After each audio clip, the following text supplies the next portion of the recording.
This is Subground Promotions and Fritz, and this week we're bringing you this installment of the Triple Threats State of the Scene.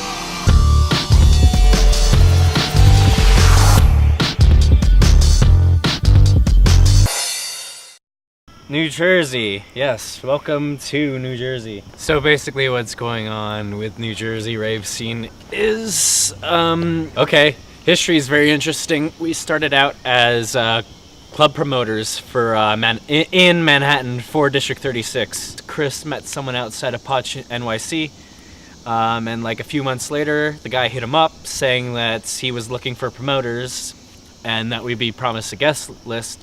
And with this guest list, whoever, like, if we got like a certain amount of heads, that we would be paid. Around that time, when they told us that we could have the guest list, that's where Subground all arose. Yeah. Technically, they arose from these shoes. Yeah. Fucking the whole logo was pretty much revolved around the color scheme of my shoes, and from that, we named the list that at 36. And the whole purpose of what we wanted to do at 36 was, so we kept going in there, and it's house. I love house, but 6-7 hours of the same house. It's just it's so boring. It's like hard style for like 9 hours if you can't deal with that. You know what I'm saying? So what we wanted to do is, at the time, dubstep was blowing up. All the bass music was blowing up. Moobaton. So I got a gig at the 36. We tried moving that shit in. They literally made it so that like I couldn't even play. I had like a 15-20 minute set or something like that at the very end of the night. So after that, we stopped working with them. It took like a 3-month period to try to figure out what we wanted to do. Hit up Naughty Neon 2, hit up Worlds Collide. Right after both of those raves, we pretty much established a scene down here because we noticed that all the kids were pretty much from Jersey. Well, not all of them, but a good majority amount. Myself included. We take the hike out to the city. Mm-hmm. Yeah, so we saved a bunch of people money by doing this. We found a spot because one of our friends were in need, and the place that he was working at was diving, and he was going to lose his job. So they offered us a free place. It was a good entry-level status at the time, but as we went on further with the Pavilion Lounge, We killed the place. Yeah, essentially how we killed it was when people knew that we were having shows there. Well, once they found out it was people free. started having their own companies and throwing their own parties there, in which that's how it blew up. Yeah, this is the thing with the scene. When I first started NJR Group, I came up with the idea that anyone that was a DJ in New Jersey would now finally be able to have a place to play because we were all having the same problem at the time. The city didn't want us. No outside state would talk to us. Nobody was throwing shows. So literally, I just wanted to bring absolutely everyone together from north to south to start working together as a collective. And in doing that, you have power trips. And of course, that comes maybe 2 or 3 months in hindsight, but people started branching out into their own syndicates and their own families, and then started beefs, and beefs turned into hatred, and then that shit. Yeah, it's all rave politicking. So you get to that point in your time. You get to that point in time where you realize what your place is within business, music or otherwise, and while things may not be the same, you finally feel at peace with the other people, and you opt to never work again because whether or not you can trust them, well, that's entirely up to you.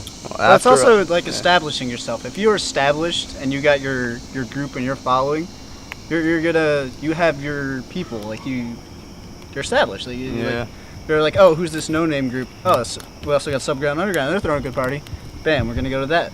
So like you establish yourself, you get a good rep, you get good venues, and you throw good parties, and the people will come. And that's what hope we'd establish in New Jersey. A lot of people thought that just because we weren't doing anything meant that we were over, but that just wasn't the case. We have a lot of things lined up. We are looking at warehouse occupancy in Morris County and Central Jersey. We've got the attention of clubs such as actually Pasha and Bliss. We've been actually contacted by a few representatives from there to start doing full promotions and to start trying to merge the rave scene to the club scene, which I find kind of redundant since we tried doing that 2 years ago and they told us to pretty much fuck ourselves. So we're going to try to milk this one for all it's fucking worth, and we're going to try to get you all these good parties in legal venues and real places and get all these crap out of these clubs. We're going to get actual kids into these fucking clubs. Since we've been away from the drama, we've literally been able to retake like the world into view because it's not all dark rooms and bright lights. And we started realizing the terrible commercialism that's going on being marketed around the rave scene. A Hot Topic is now putting out candy, you know, and selling it for, fuck knows, probably like $5 or some shit, probably like $4.99 plus tax. I don't know, I didn't get anything from there, I make my fucking own.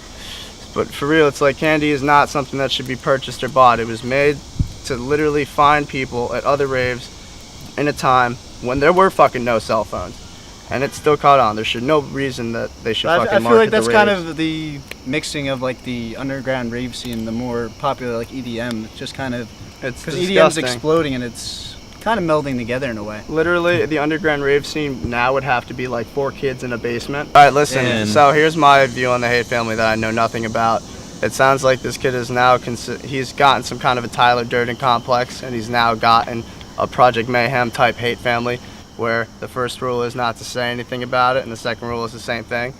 But if that's what it is, if that's really what it is, then it's nothing good, and steer far away from that. Listen, if you're gonna go to a party or anywhere in general, the last thing you want to do is go to a place full of hate. The fuck is a hate family? What are you hating on? If you hate yourself, don't make a group for it. There are groups for that. It's called counseling. Don't take it out on other people. Maybe that's the mystery of it, the allure. Just digging that hole.